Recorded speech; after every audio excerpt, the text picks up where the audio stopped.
How to teach self-monitoring. Have you ever wondered how to help someone with autism spectrum disorder manage their own behavior in the classroom? Teaching self-monitoring is a fantastic way to support social skills development and encourage following classroom rules. Let's break down how to do this step by step. First, you need to identify the target behavior. This means choosing a specific action for the individual to focus on. It could be something like staying seated, following instructions, or raising a hand before speaking. Start with simpler behaviors that are easier to manage. Next, choose a self-monitoring system that fits the learner's abilities.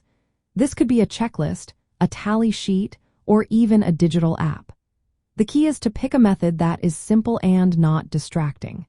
This way, the student can easily record whether they are meeting their behavior goals at certain times or after specific activities. Now, it's time to teach the procedure. Clearly explain how to use the self-monitoring tool.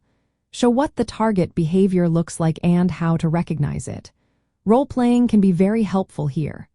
Practice recording the behavior together until the student feels comfortable doing it on their own. You will also need to set clear guidelines and timing for when self-monitoring will happen.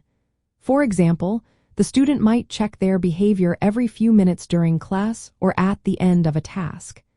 Using timers can help signal when it is time to self-assess. Providing reinforcement is another important step. Identify rewards that motivate the learner. These can be small treats or privileges for accurately monitoring their behavior and achieving their goals. Positive reinforcement helps keep the motivation high. Collecting and reviewing data is essential too.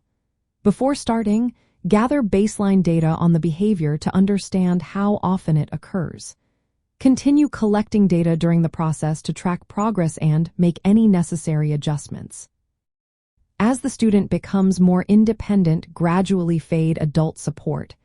Initially, you will need to prompt and assist them, but over time, reduce these prompts. This encourages them to self-monitor without needing help from others. In practical applications, self-monitoring can greatly benefit students with autism spectrum disorder.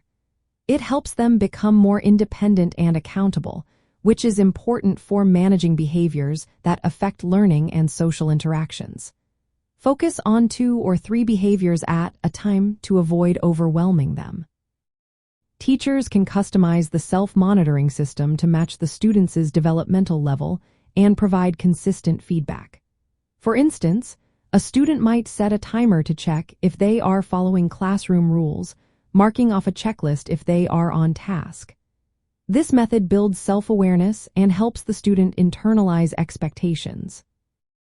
Remember, self-monitoring does not directly teach new skills but encourages self-regulation. This is vital for success in school and social settings. When implemented thoughtfully, self-monitoring can help individuals with autism spectrum disorder follow classroom rules and improve their social skills by making them active participants in managing their behavior.